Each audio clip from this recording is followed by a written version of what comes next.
न यत् साक्षात् वेदैर अपि गलितभेदैर्वसितं प्रसरति मनो वागवसरः निराकारं नित्यं निजमहिमनिर्वासिततमो विशुद्धं तत्तत्त्वं सुरतटिनितत्त्वन्न विषयः. श्लोक 10. हे सुरतटिनी गंगे, भेद गळलेल्या वेदांना सुद्धा जे साक्षात कळलं नाही, तिथे जीवाची मन वाणी पोचत नाही, जे निराकार नित्य स्वतःच्या महिमाने अंधार दूर करणारे विशुद्ध तत्व म्हणजे तूच आहेस. तू इंद्रियाचा विषय नाहीस. परमेश्वराला जी जी विशेषणं लावतात ती सगळी विशेषणं जगन्नाथ पंडितांनी गंगेला लावलेली आहेत की साक्षात परमेश्वर म्हणजे तूच आहे. आप्पांनी याचं विवेचन असं केलं आहे की हे माते गंगे, सुरतटिनी शब्द वापरला आहे. सुर म्हणजे देव, जिच्या किनाऱ्यावर येऊन स्नान करतात, स्वतःला पवित्र करतात. सुरतटिनी जलरूपाने साकार होऊन तू पृथ्वीवर निरंतर वाहतेस, पण त्याचे मर्म वेगळेच आहे. या तत्वाचे वर्णन करण्याकरता एकमती होऊन वेदसुद्धा म्हणतात नेती नेती, हे नाही ते नाही. वेदाला कळलं नाही असं नाही, नेती नेती हे कळले म्हणून तर म्हणता येत. न इति न इति, हे नाही हे नाही. ज्ञानोबरायांनी फार सुंदर उपमा केलेली आहे. दृष्टांत, नुकतंच लग्न झालेलं आहे आणि नववधू उभी आहे आणि समोर 4-5 मुलं उभी आहेत. मैत्रिणी विचारत आहेत तुझा नवरा कोणता आहे. एका मुलाकडे बोट दाखवल्यानंतर हा आहे का, निळा शर्ट घातलेला, ते म्हणते नाही नेती. हा दुसरा आहे का, पांढरा शर्ट घातलेला, नेती. मग जो नाही तिथं प्रत्येक ठिकाणी नेती नेती म्हणते आणि जो असतो तिथे ती गप्प बसते. म्हणून श्रुती म्हणजे वेद, परमेश्वर जिथे आहे हे त्यांना कळलेलं आहे, तिथे गप्प बसते. जिथं नाही तिथं नेती म्हणते. म्हणून वेदाला कळलं नाही असं म्हणतात. असे गहन गंभीर तत्व म्हणजे गंगा, ज्याचे ज्ञान व्हावे म्हणून जीव प्रयत्न करतात, पण मन आणि वाणी यांच्यापुढे कुंठित होते. असे सर्वतोपरी श्रेष्ठ जे निर्गुण निर्विकारी आहे, ज्यांच्या प्रभावाने सारा द्वैतरूपी अंधार दूर होतो, ते निर्मळ निरंजन अक्षय नित्यनूतन तत्व म्हणजे गंगे तूच आहेस. म्हणजे गंगेला परमेश्वराचा दर्जा, परमेश्वराचं साधन म्हणजे परमेश्वराचंच वर्णन गंगेचं केलेलं आहे. तू इंद्रियाचा विषय नाहीस हे लक्षात घेऊन जे तुझ्या चरणी लागतात त्यांना हे तीर्थजननी सुरतटिनी, हे गंगे तू सर्वस्वी आपलं म्हणतेस. हे तर गंगेला सुरतटिनी म्हटलेलं आहे. तट म्हणजे किनारा, सुर म्हणजे देव. देव तिच्या किनाऱ्यावर येऊन आंघोळ करतात म्हणून सुरतटिनी. ज्याचा भेद घडलेला आहे तो वेद. वेद काय म्हणतो, ईश्वर आणि जग याच्यामध्ये भेद नाही, अभेद आहे. वेद म्हणजे काय, जाणणे. वेदो नाम ब्रह्मप्रतिपादकम अपौरुषेयम प्रमाणवाक्यम, ही वेदाची व्याख्या आहे. वेद म्हणजे ब्रह्माचे प्रतिपादन करणारे, अपौरुषेय म्हणजे कोणत्याही पुरुषाने न सांगितलेले, प्रमाणवाक्य म्हणजे वेद. वेद काय सांगतो, सर्वं खल्विदं ब्रह्म, हे सगळं ब्रह्मच आहे. एकमेवा द्वितीयं ब्रह्म, या जगामध्ये एकमेव आणि अद्वितीय असं ब्रह्मच आहे. जगामध्ये आणि ब्रह्मामध्ये भेद नाही. म्हणून वेद जग आणि ईश्वर यामध्ये भेद न मानणारा आहे. पण आमचे काही समाजसुधारक ज्यांच्या बापाने सुद्धा कधी वेद वाचला नाही ते म्हणतात वेद म्हणजे भेद. हे अज्ञानमूलक विधान आहे. जगन्नाथ पंडित म्हणतात याचा भेद घडलेला आहे असे वेद ज्या परब्रह्माचं वर्णन करतात ती म्हणजे तू आहेस. जिथे न यस्मिन् जीवानां प्रसरति मनो वागवसरः, जिथे जीवाची वाणी मन पोचू शकत नाही. परब्रह्मापर्यंत माणसाची वाणी पोचू शकत नाही म्हणून सांगता येत नाही. मन पोचू शकत नाही म्हणून ते कसं आहे काय कळत नाही. यतो वाचा निवर्तन्ते अप्राप्य मनसही सह, ज्याला प्राप्त न करता मन आणि वाचा जिथून परत येते असं वर्णन उपनिषदाने केलेलं आहे परब्रह्माचं.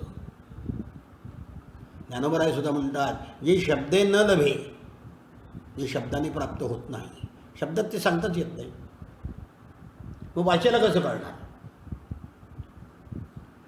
दुसरी ओळ सांगतात ते मनाची नखी न लगे, मनाचं नख सुद्धा त्याला लागत नाही असं ते परब्रह्म आहे. मन जातच नाही तेपर्यंत.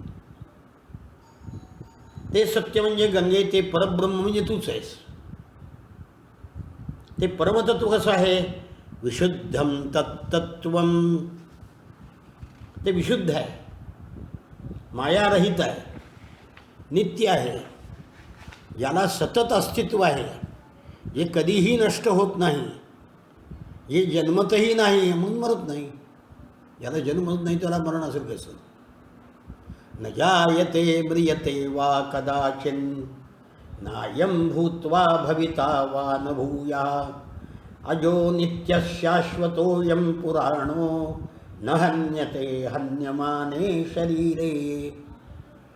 जो कधीही जन्मत नाही म्हणून मरत नाही, एकदा उत्पन्न होऊन पुन्हा उत्पन्न होणार नाही असंही नाही, असं ते परब्रह्म जन्म नसलेलं नित्य सनातन प्राचीन आहे. शरीर मेले तरी ते मरत नाही. परब्रह्म निराकार आहे, साकार नाही. कारण साकार म्हटलं की साकार झाला की नाश आला, निराकार आहे म्हणून नाश नाही. हे तत्व अंधार दूर करणारे आहे. त्याच्या तेजाने जग प्रकाशित होतं.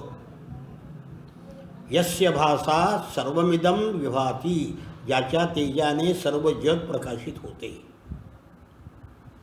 थोडक्यात जगन्नाथ पंडितांनी ईश्वर आत्मा यांचं वर्णन करण्याकरता उपनिषदाने गीताने जी जी विशेषण लावली गीतेने ती सगळी गंगेला लावलेली आहेत. आपण ज्या देवाची पूजा करतो तो देव म्हणजे सर्वस्व आहे असंच वर्णन प्रत्येक स्तोत्रात आहे.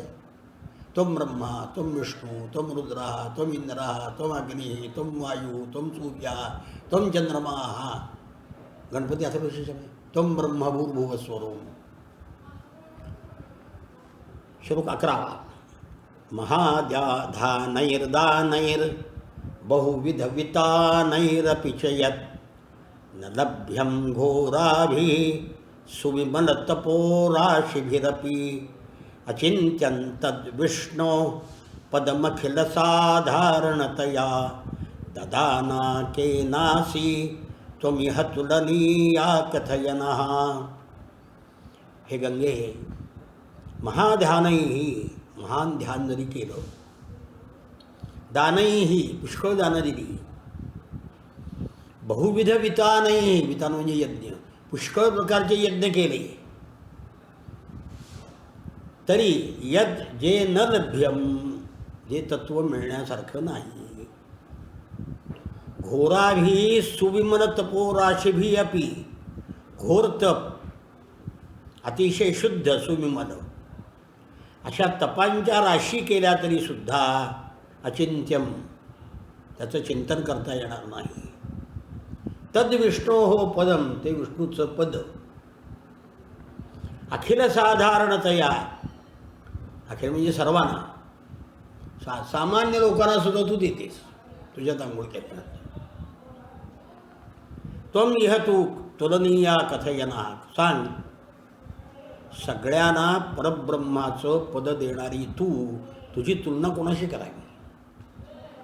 पापी आला तरी उद्धरून जातो, पुण्यवान सुद्धा उद्धरून जातो. हे गंगे, महादानानी, महाध्यानानी, अनेक प्रकारच्या यज्ञांनी, अत्यंत निर्मल आणि घोर तपांच्या राशी करून सुद्धा जे मिळण्यासारखं नाही ते विष्णूचं अचिंत्य पद. अचिंत्य म्हणजे विचाराच्या पलीकडचं, चिंत म्हणजे विचार. सर्वांना सामान्यपणे वाटतीस, अबका तबका नाही. त्या तुझी तुलना कोणाशी करावी?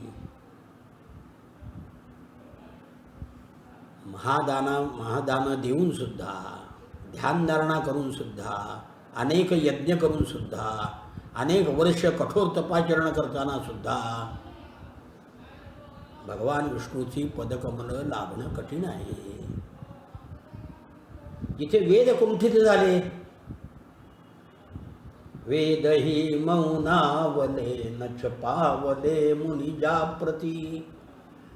मुनींना मनन करून करून सुद्धा ते मिळाले. मुनी म्हणजे कोण? जो मनन करतो तो मुनी. ते भगवान विष्णूचं पदकमल तू सामान्य लोकांना मिळवून देतेस. भंडाऱ्यामध्ये अन्न वाटावं इतकं भगवंताचं पद तू सुलभ केलेलं आहे. येऊन तुझ्यात आंघोळ केलं की झाला मुक्त. मग तुझी तुलना कोणाशी करावी? महादान. महादान म्हणजे काय? हत्ती, घोडे, रथ, राज्य, हे महादान. पाहिजे तेवढं धन देणं. हरिश्चंद्राने आपलं राज्य विश्वामित्राला दान केलं, महादान. स्वतः वनवासात गेला. रघुराजा म्हणून रामाचा पूर्वज होऊन गेला. त्यांनी यज्ञ केल्यानंतर कौत्स नावाचा एक ब्राह्मण आला. त्याला 1 कोटी मोहरा पाहिजे होत्या गुरुला द्यायला. आणि पैसे तसले संपले, यज्ञ झाला होता, सगळे दान केलं होतं, काही नव्हतं. म्हणून कुबेरावर स्वारी करण्याचा त्यांनी तयारी केली. कुबेराला कळलं. कुबेरांनी सोन्याच्या मोहराचा पाऊस पाडला. घे म्हणे तुला किती पाहिजे. त्यांनी त्याला पाहिजे तेवढी घेतली. बाकीच्या मोहरा कोणी उचलल्या नाहीत, जमिनीमध्ये तशाच गाठल्या गेल्या. इतकं दान करणारा कोण? रघुराजा, कौत्स नावाच्या. नृगराजा त्याच्यापेक्षा पलीकडं. कोट्यावधी गायी दान केल्या. कर्ण कवचकुंडलं दान केली. अशी महादान करणाऱ्या लोकांची यादी खूप मोठी आहे. तेव्हा इतकं दान करून सुद्धा भगवंताचं पद मिळतं का? नाही.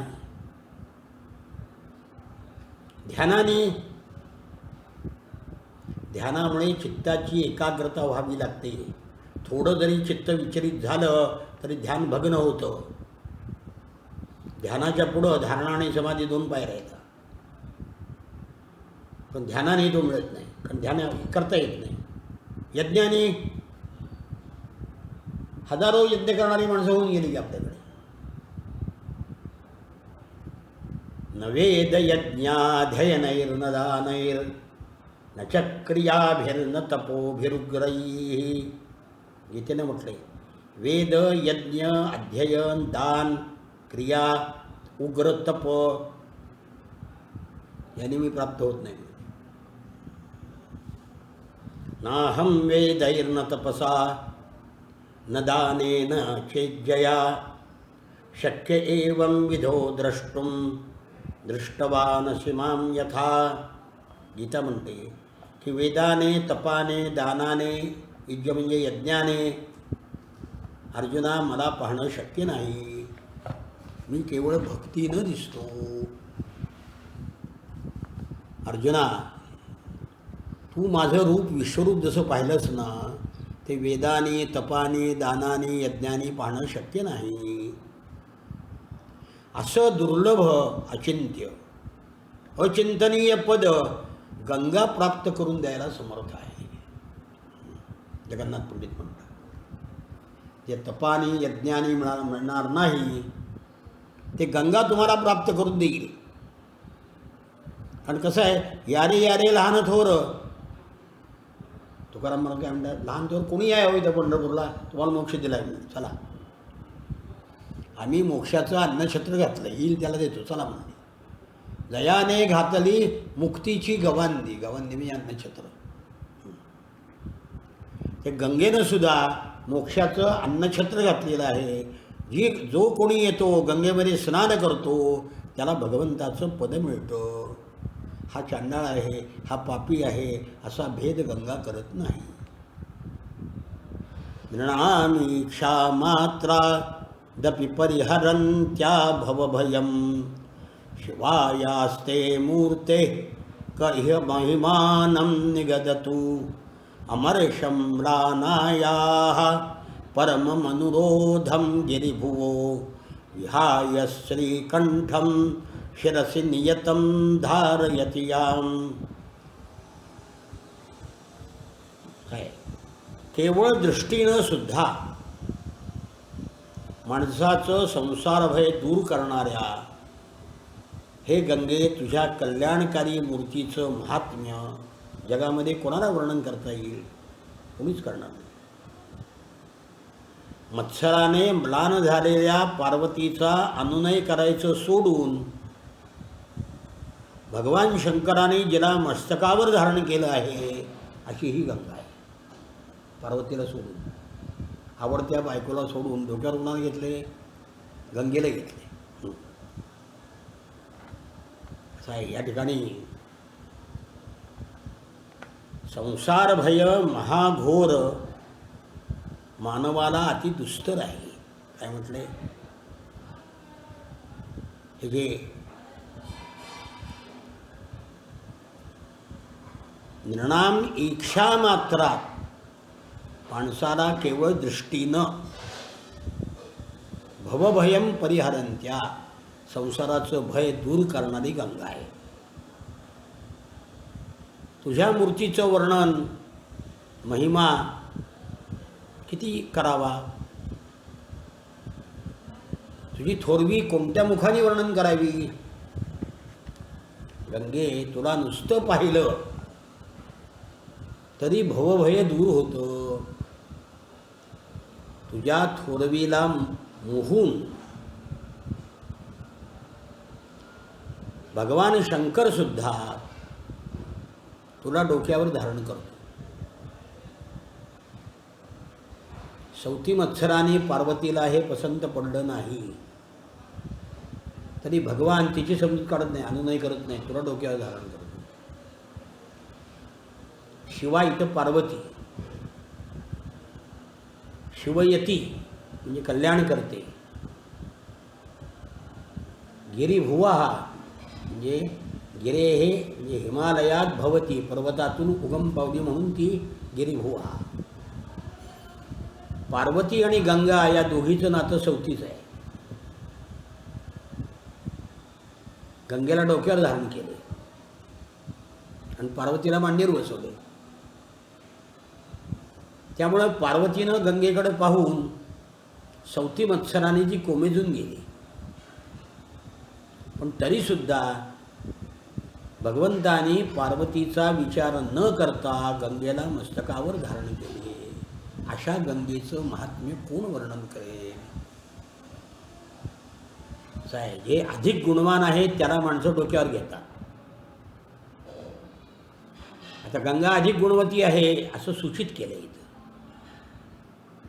इथं पार्वतीची निंदा करायची नाही, गंगेची स्तुती करायची.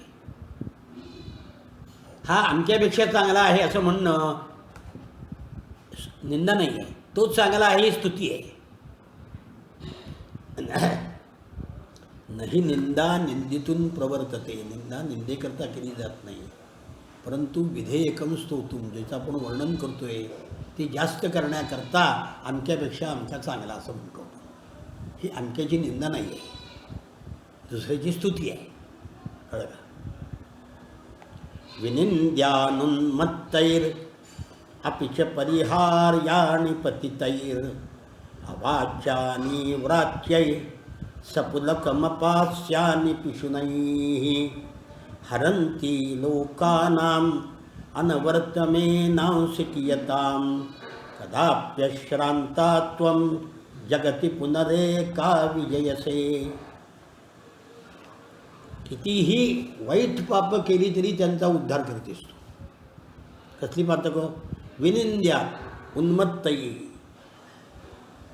उन्मत्त म्हणजे आचारी, अविचारी लोक. अविचारी लोकांनी सुद्धा याची निंदा करावी.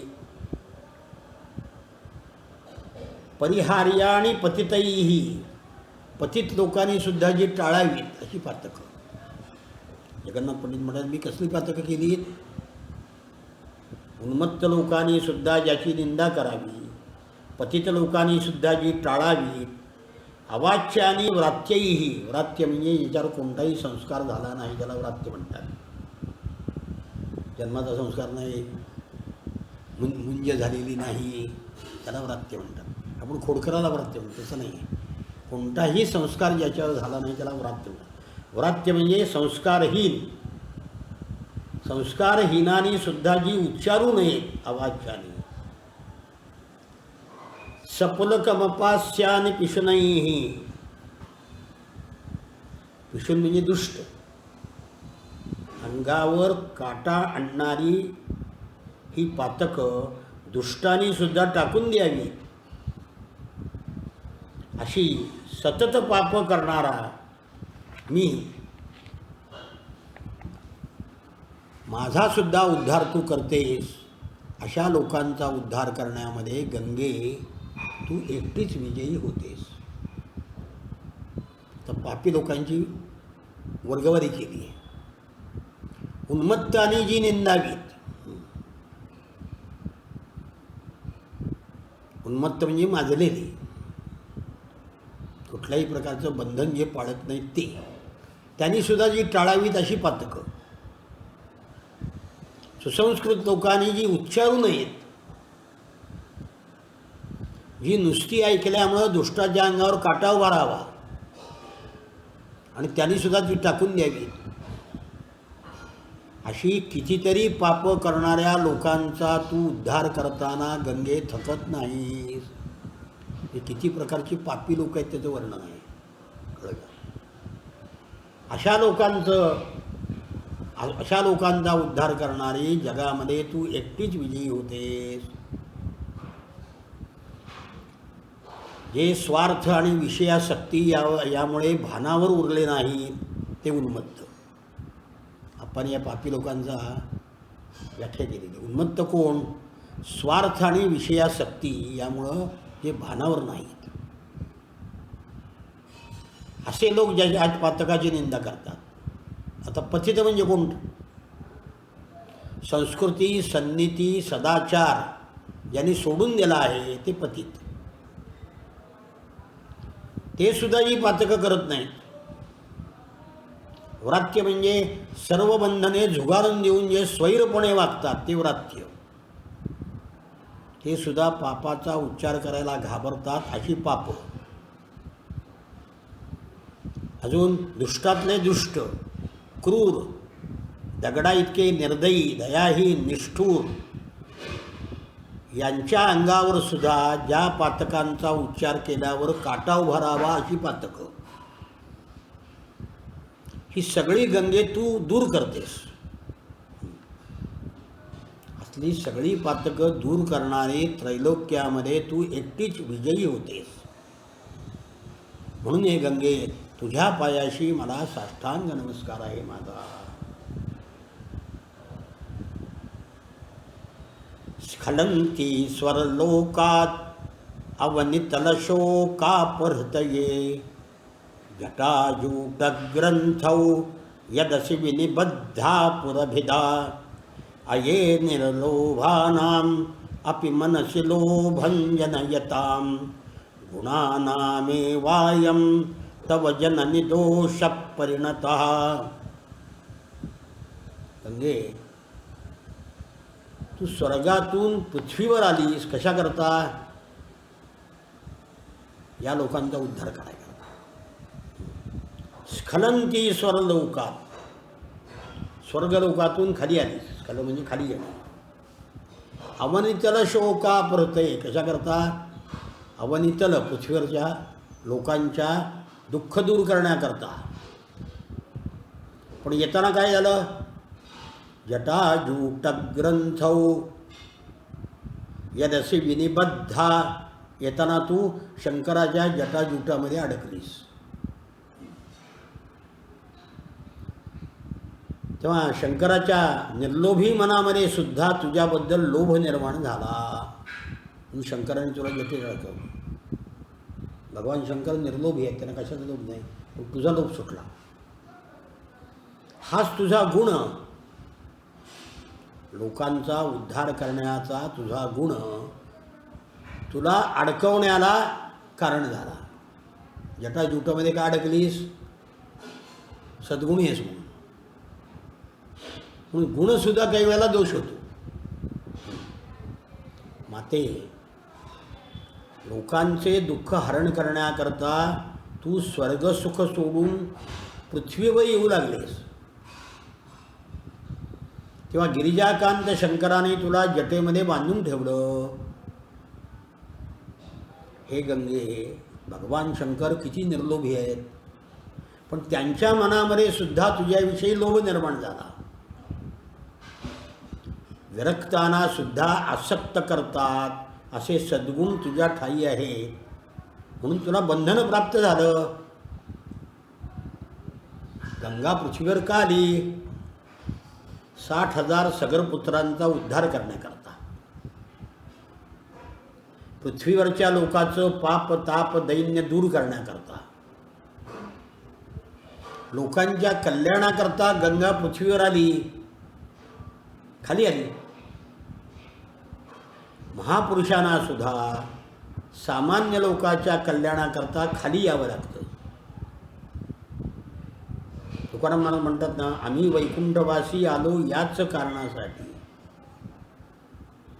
आम्ही वैकुंठात होतो, खाली का आलो? लोकांच्या उद्धाराकरता. सामान्य लोकांचा उद्धार करण्याकरता सामान्य लोकांमध्ये यावं लागतं. जगाच्या कल्याणासाठी संत मंडळी मृत्यूलोकामध्ये आली. तसं गंगासुद्धा पृथ्वी तलावरचे पाप ताप दैन्य दूर करण्याकरता, जड मूळ पापियांचा उद्धार करण्याकरता स्वर्गातून खाली आली. पण आली ती आली, अडकली कुठं? भगवान शंकराच्या जटासंभारामध्ये अडकली. खरं म्हणजे भगवान शंकर निर्लोभी, पण गंगेबद्दल त्यांच्या मनामध्ये लोभ निर्माण झाला. कारण गंगेचा गुण आहे, जे सद्गुणी आहेत ते बंधनामध्ये अडकतात. असं म्हटलंय, आत्मना मुखदोषेण बध्यन्ते शुकसारिकाः, बकास्तत्र न बध्यन्ते मौनं सर्वार्थसाधनम्. स्वतःच्या बोलण्याच्या गुणामुळे इथं दोष झाला. पोपट आणि मैना पिंजऱ्यात बांधले जातात, बगड्याला कोणी बांधतं का? गुणाचा सुद्धा काही वेळेला दोष होतो. चांगल्या माणसालाच माणसं अडकवतात, वाईट माणसाच्या कोणी नादीला घेत नाही. पोपट बोलतो म्हणून अडकतो. तसं गंगा, हे गंगे, तू जगाचा उद्धार करतेस, या तुझ्या गुणाचा दोष झाला म्हणून शंकराच्या जटेत अडकलीस. याला काव्यातली कल्पना चमत्कृती म्हणतात. काव्याचा कोणता गुण आहे हा? कल्पना चमत्कृती. याचा अर्थ दृष्टांतापुरता घ्यावा. याचा अर्थ गुणवान असू नये असा घ्यायचा नाही. माणूस सद्गुणी असले म्हणजे दोष होतो, याचा अर्थ सद्गुणी असू नये असा घ्यायचा नाही. जडान अंधान बंधून जडानंधान पंगून प्रकृतिबधिरानुक्तिविकलान् ग्रहग्रस्ता खिलदुरितनिस्तारसरणीं निलिम्पैर्निर्मुक्तान् अपि च नरयान्तर्निपततो नरानंबत्तातुं परमं भेषजमशी. हे गंगे, तू कुणाकुणाचा उद्धार करतेस? जगात ज्यांचा कुणी उद्धार करणार नाही त्यांचा उद्धार करतेस.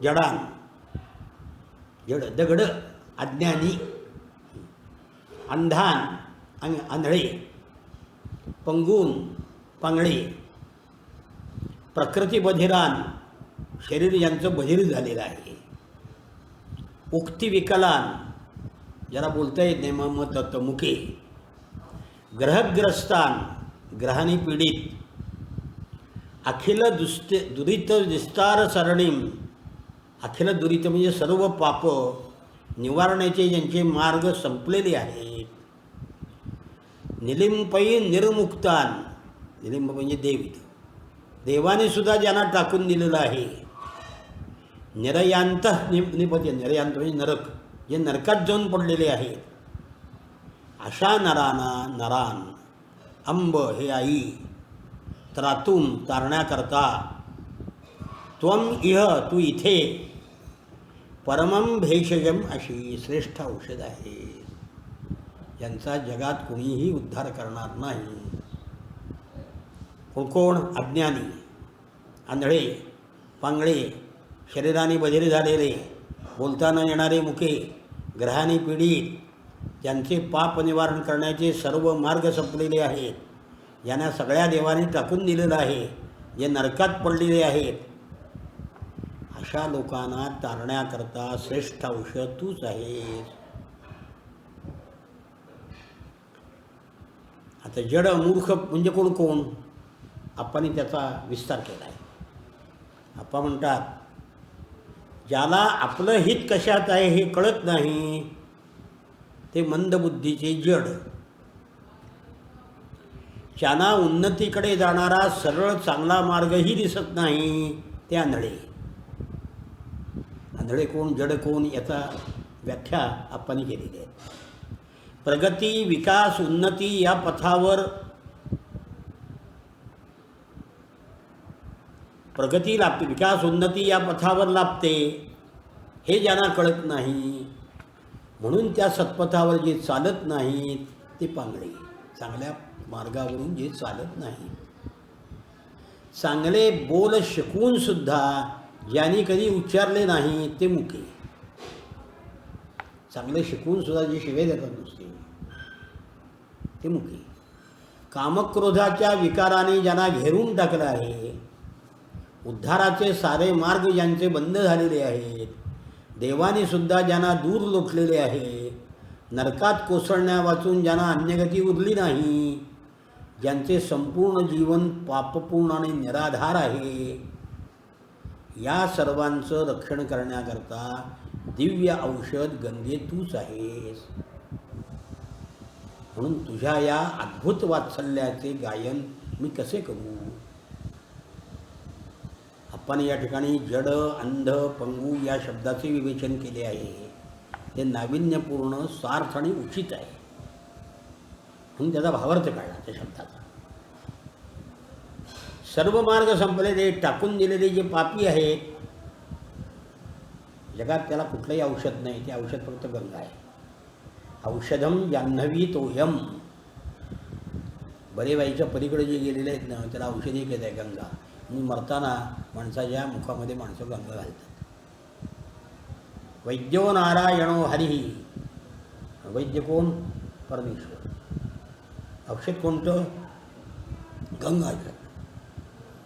असे हे गंगाजल म्हणजे दिव्य औषध आहे.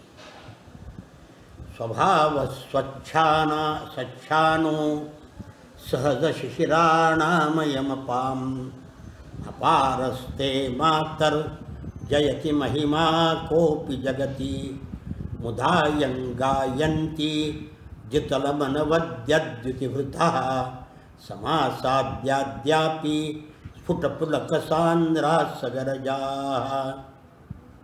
गंगे, तुझं पाणी कसं आहे? स्वभाव स्वच्छानाम, स्वभावता स्वच्छ आहे, सहज काही काय स्वच्छ करायची गरज नाही. सहज शिशिराणाम, शिशिर म्हणजे थंड, सहज मुळातच थंड आहे. अयम अपाम, हे जल अपार, हा अपार आहे.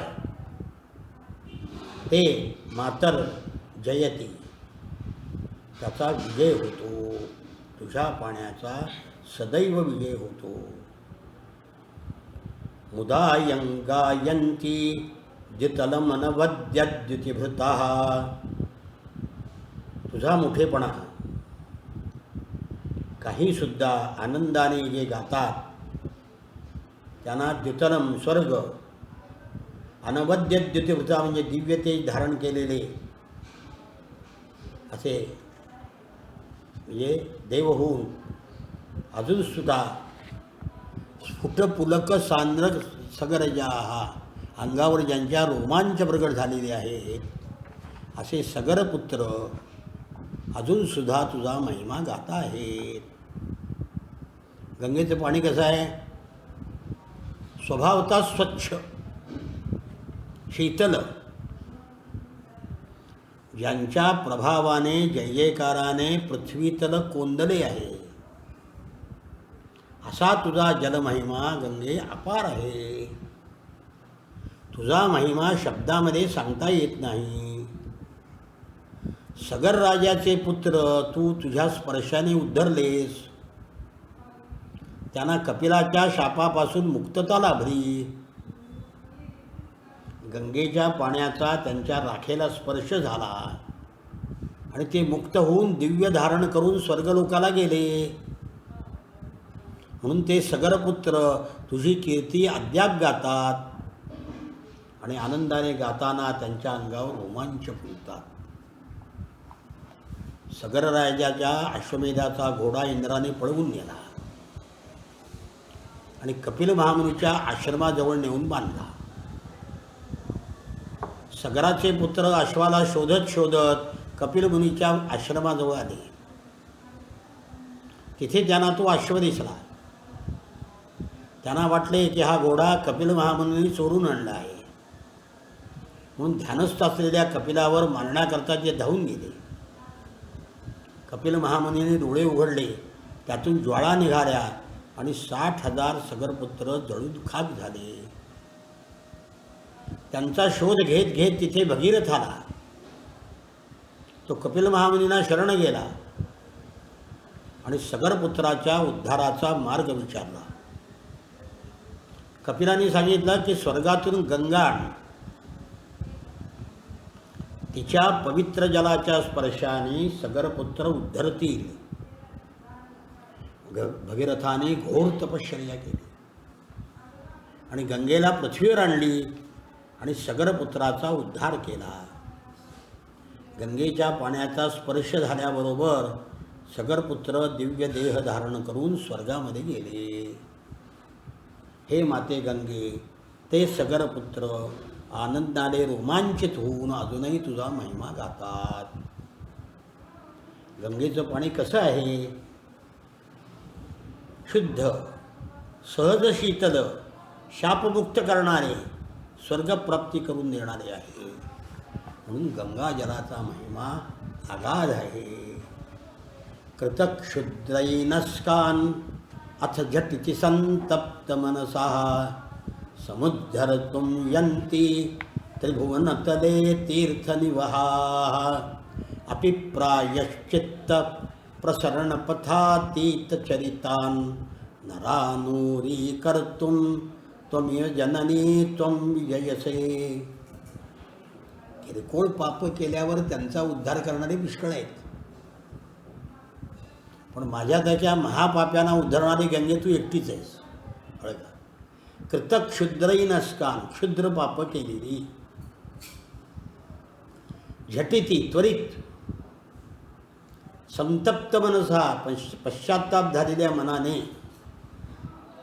उद्धरतुम अशा लोकांचा उद्धार करण्यास, त्रिभुवनतले या त्रिभुवनामध्ये तीर्थनिवहा तीर्थांचे समूह पुष्कळ आहेत. पण प्रायश्चित्त घेण्याच्या मार्गाच्या पलीकडे गेलेले जे लोक आहेत त्यांना उरी करतून छातीला धरायला, हे आई तूच समर्थ आहे, तूच विजयी होतेस. अहो क्षुद्र पाप केली बारीक सारी, पश्चात्ताप झाला आणि तीर्थामध्ये जाऊन आंघोळ केली तर पाप संपतात. असे तीर्थाचे समूह पुष्कळ आहेत. पण प्रायश्चित्त कोणतंही चालत नाही. प्रायश्चित्ताच्या पलीकडे गेलेले जे लोक पापी आहेत त्याचा उद्धार करणारं कोण आहे? गंगे, त्यांचा उद्धार करणारी तूच एक आहेस. असं आहे, ज्यांचं जीवन केवळ पातकानेच भरलेलं आहे, कुठलंच प्रायश्चित्त त्याला मुक्त करू शकत नाही. अशा पापी लोकांना हे गंगे तू हृदयाशी धरते. काही पापं थोडी लहान असतात, किरकोळ. ती पश्चात्ताप झाला की पश्चात्तापेन शुद्धी, पश्चात्तापाने शुद्ध होतात. प्रायश्चित्त म्हणजे काय? प्रायो नाम तपप्रोक्तम. प्राय म्हणजे तप.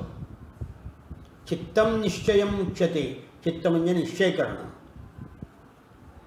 तपो निश्चय संयुक्तम प्रायश्चित्तम तदुच्यते.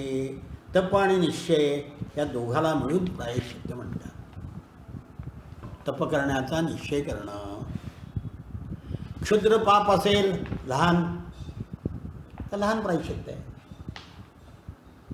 पण वाल्या कोळ्याचं प्रायश्चित्त तप. का? पाप आहे पर्वता एवढं. पर्वता एवढे पाप, पर्वताप्रमाणे पाप करणे हरिपठात आहे. नारदाने मग त्याला काय सांगितलं? वाल्या कोळ्याला राम नामाचा जप कर. आणि किती केला? अंगावर वारूळ साचे तोपर्यंत केला. त्याचं पाप किती होतं? एक माणूस मारला की एक खडा रांजणात टाकायचा, असे 7 रांजणं भरली होती. हाताने इतकी माणसं मारली त्याचं रेकॉर्ड अजून कुणी मोडलेलं नाही जगात. इतकं पाप पर्वताप्रमाणे. पण पश्चात्ताप झाला, रामनामाचा जप केला आणि पुन्हा पाप केलं नाही. हे महत्त्वाचं आहे. पुन्हा पाप केलं तर पहिलं पाप पुन्हा वज्रलेप होतं.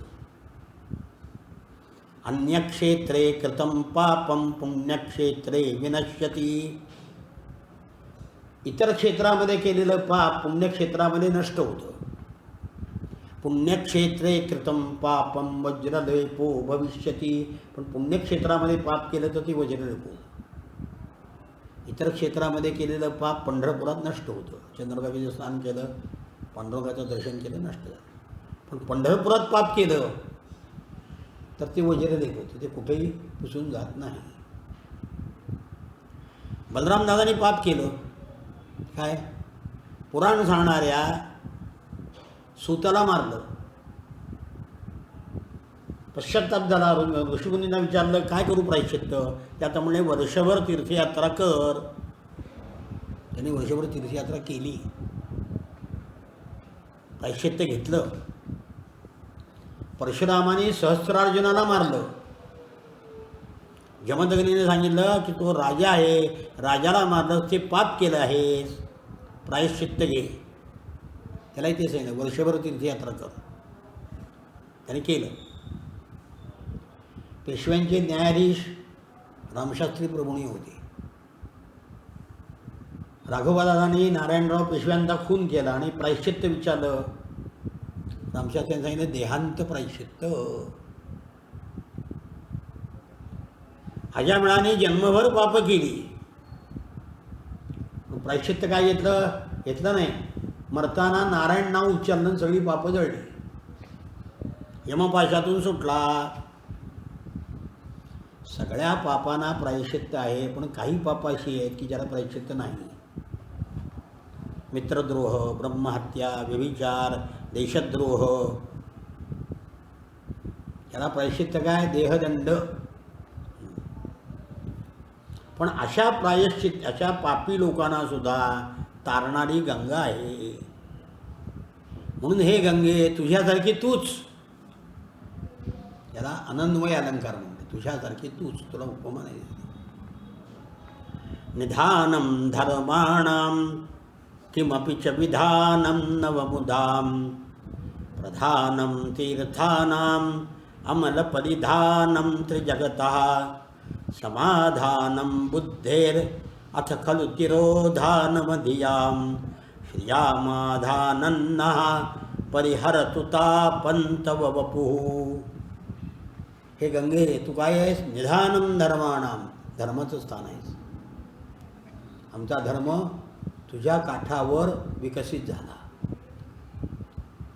ऋषीमुनींनी वेदाची रचना तुझ्या आणि सिंधू नदीच्या काठावर केली. किमपि, काहीतरी, नवमुदान म्हणजे नव आनंदाचे, विधान म्हणजे निर्मिती स्थान आहे. हे गंगा माते, तू धर्माचं स्थान आहेस.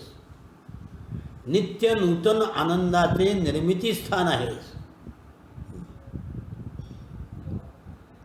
अमल परिधानम, त्रैलोक्याचं निर्मल वस्त्र आहेस. बुद्धीचे समाधान आहे. समाधानम बुद्धेः,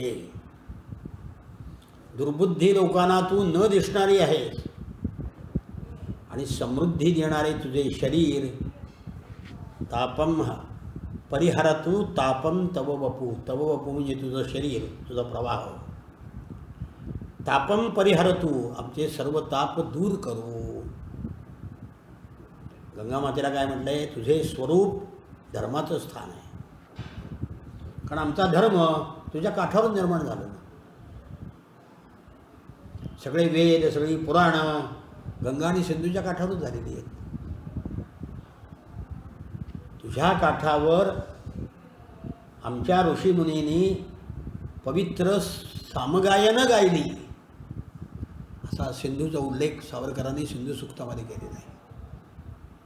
आणि तू पाकिस्तानमध्ये गेल्यामुळे आम्हाला अंतरली सिंधू. त्यामध्ये सिंधूचं वर्णन केलं. इथे गंगेला लागू आहे.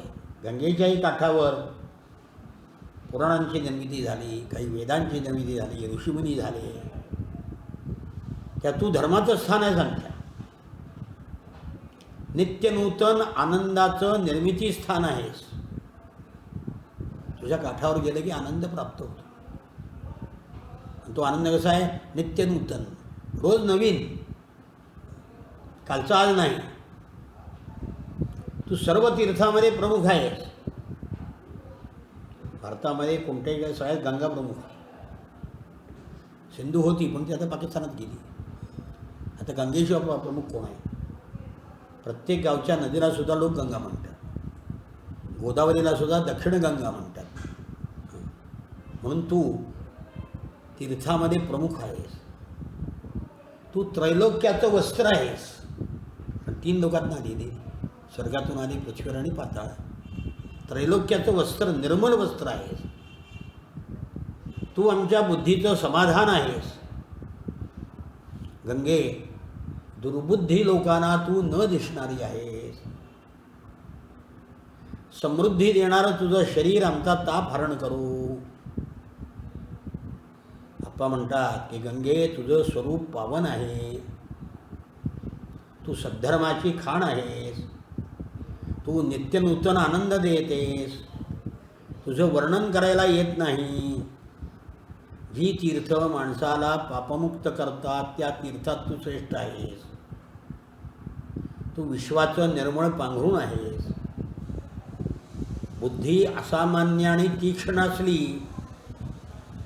म्हणजे स्वास्थ्याचा नाश करते.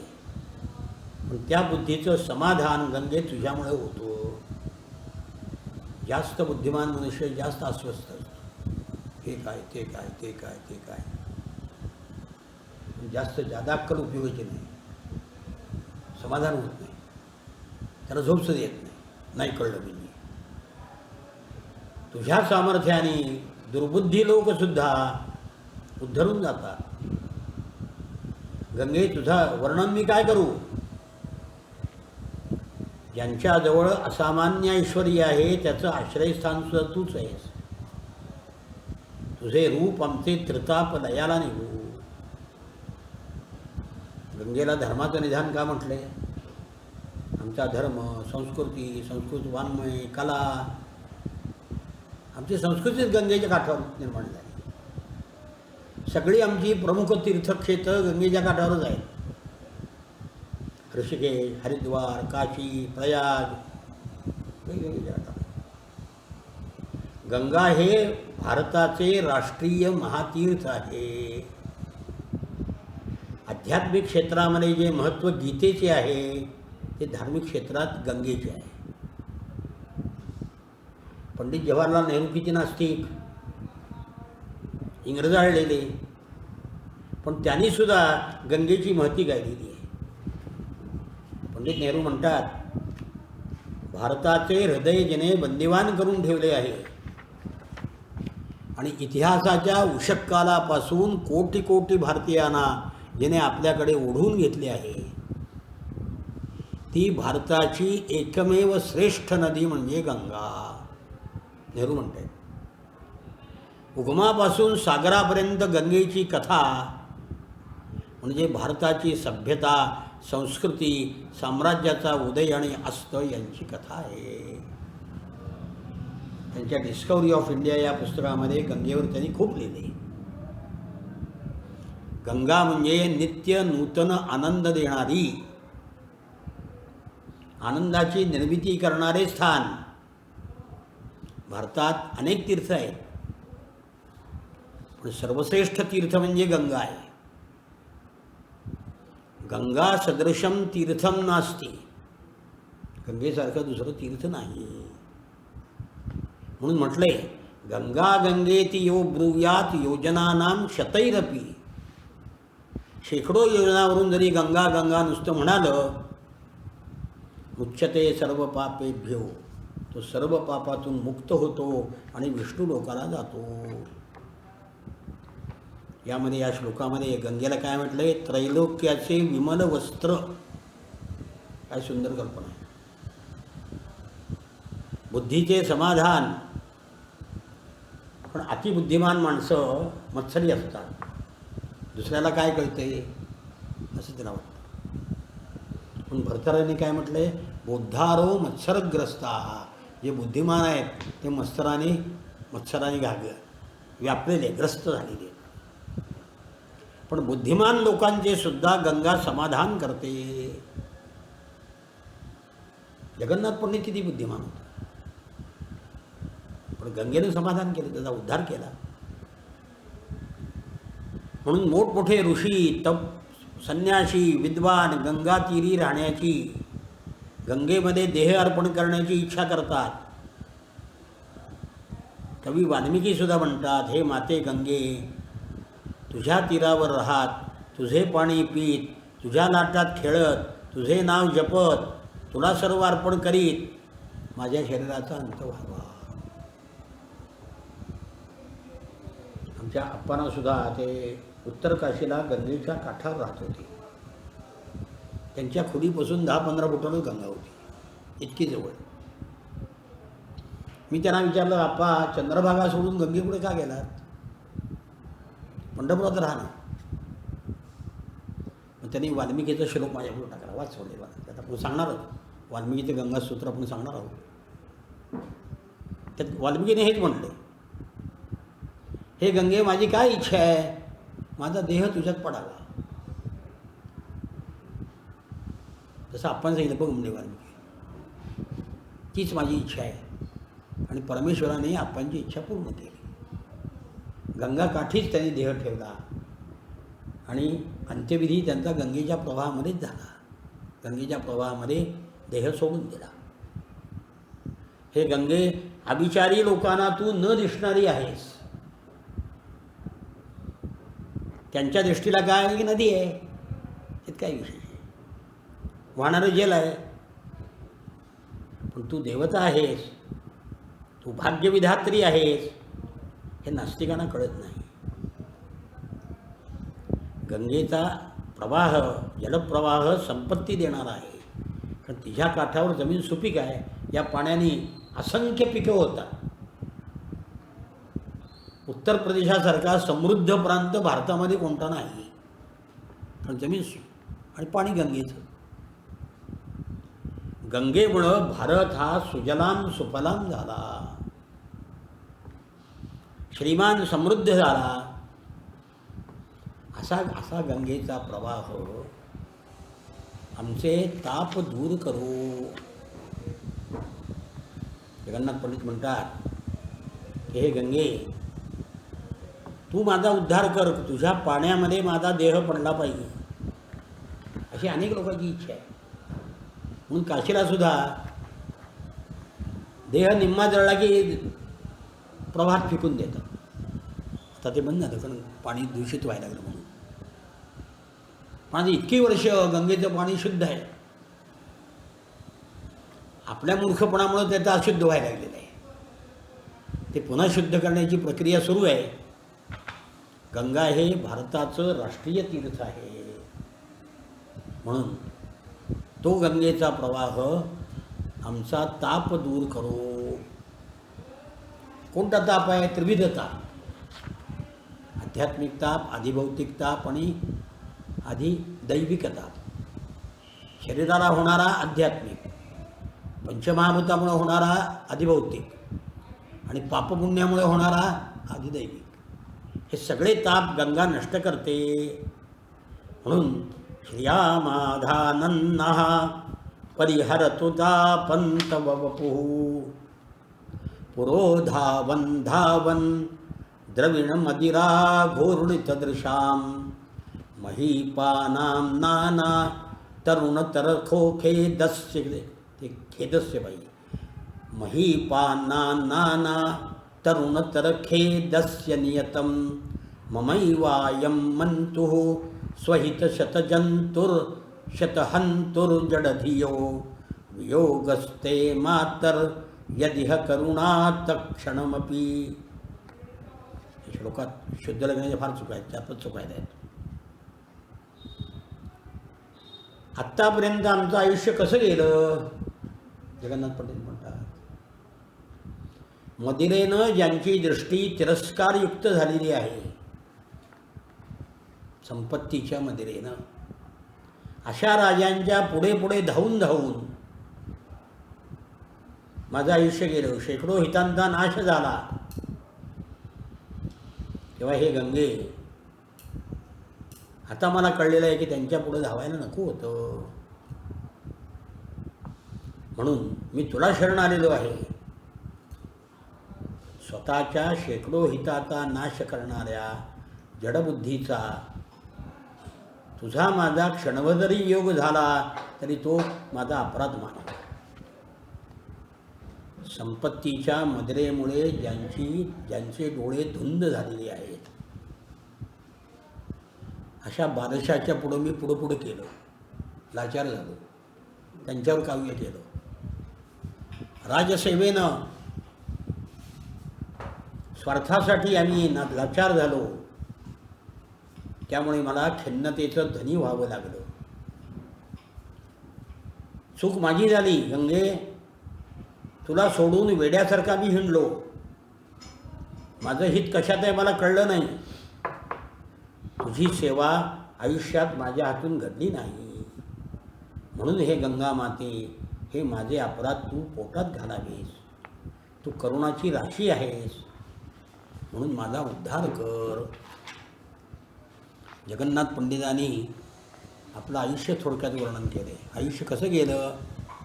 दारा शुकोह, शहाजहान, औरंगजेब यांच्या दरबारामध्ये त्यांची औरंगजेबाची घृणास्पद नजर त्याला भोगावी लागली.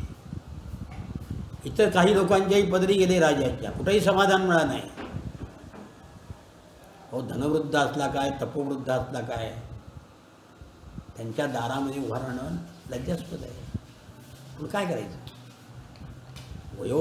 वयोवृद्धास तपोवृद्धा ज्ञानवृद्धाश्च ये परे ते सर्वे धनवृद्धस्य द्वारे तिष्ठन्ति किंकराः. वयोवृद्ध, तपोवृद्ध, ज्ञानवृद्ध हे सगळे जरी असले तरी धनवृद्धाच्या दारामध्ये ते भीक मागतात. पंडितराज जगन्नाथाला शल्य आहे की जन्मभर गंगेची सेवा करता आली नाही. धनाने उन्मत्त झालेल्या राजाच्या पुढे पुढे करून लाचार जीवन जगलो. हा खेद आहे, दुःख आहे. कसा? तरुणोत्तर अधिक. या शब्दामध्ये कवीचं शब्दप्रभुत्व दिसतं. मदोन्मत्त राजाच्या दृष्टीचं केलेलं वर्णनही यथार्थ आहे. म्हणून हे गंगे, तुझ्या गंगाजलामध्ये मला आधार दे, अशी प्रार्थना पुढच्या श्लोकामध्ये केलेली आहे. ते आपण उद्या सांगू.